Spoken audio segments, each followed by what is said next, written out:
Hey everybody, welcome to today's update on Daily IoT. Just a brief update of the things that are going on the Hockey Puck project as usual. So I've got hardware in the mail on its way to my house from Agility, which I am super excited about.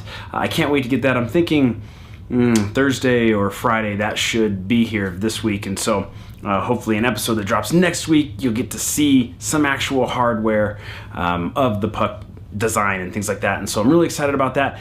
It looks like we do have a couple of issues with the first rev of the, we're not sure if it's PCB or components. We've got an issue with the RGB LED with red not working, but it is working, and unfortunately Andy had to go out of town. Andy, thanks so much for all the work that you put in on this.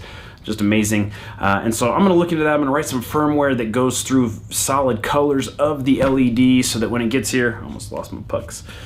So then when it gets here, I can do some testing around that to see, what maybe is going on there. It could be part selection. There could be just an issue with that RGB LED or how it's hooked up, or a trace issue or something like that. Anyway, I'm going to look into that. So I've got that I'm looking forward to mess around with. It also looks like there's an issue with displays similar, the way that Andy described it to me, very similar. If you've been watching the show for a while, long time back, I'll link it up here if you want to watch it.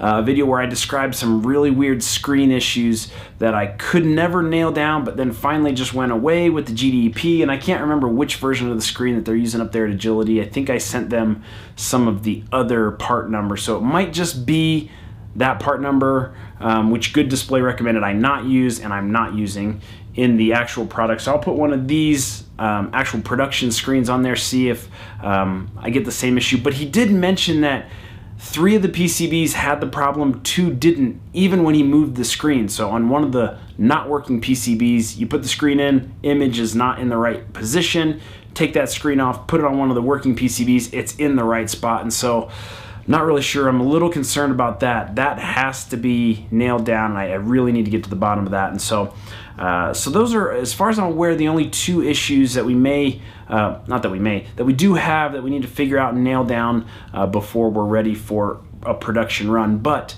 the 2 units that I have coming should be in good working order, and I can just bust firmware around on it, just keep iterating on the firmware over and over and over until I get to a point where I'm release ready, and then we can do a big run. And so that's from the PCB hardware side.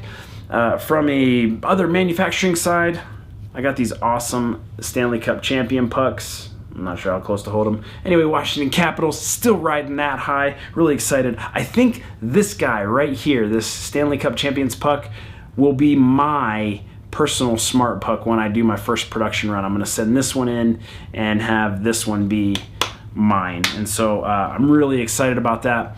Looks like we are going to do blank pucks for the first production run. I think I've been convinced of that. A lot of ideas swirling around that of how specialty pucks like this could be a value add and things like that. So I did take a bunch of pucks down to my local machine shop so that they can do a test CNC route out of a puck to see if it meets spec, and I can get a case in it, which I believe Agility is sending me some cases too, so I should have some of those.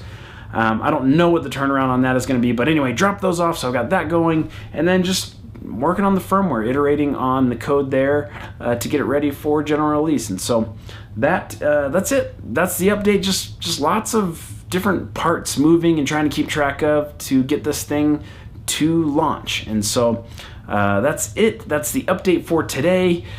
Question of the day. Prime Day happened recently. Did you buy anything on Prime Day, or did you have issues on Prime Day? I heard there were a bunch of issues. I didn't buy anything personally, but I heard there were some buying issues. Did you buy anything on Prime Day? Stick it in the comments below. Thank you so much for watching Daily IoT, the show where together we're learning how to make the Internet of Things one day at a time.